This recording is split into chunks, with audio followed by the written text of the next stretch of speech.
Okay, we're going to determine which of the following expressions is equivalent to 2x plus 5 minus 8x minus 20x, and we're going to use the FOIL method. We're going to say the first times the first, which is going to give us 2x. The outside times the outside, which is going to give us minus 8x squared.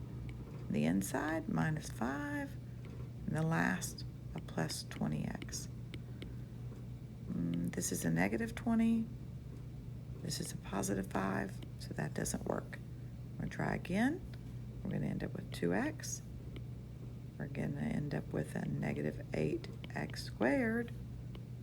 We're going to end up with a plus 5 and a minus 20. Minus 20, minus 8, plus 5, 2x. There we go. We have it.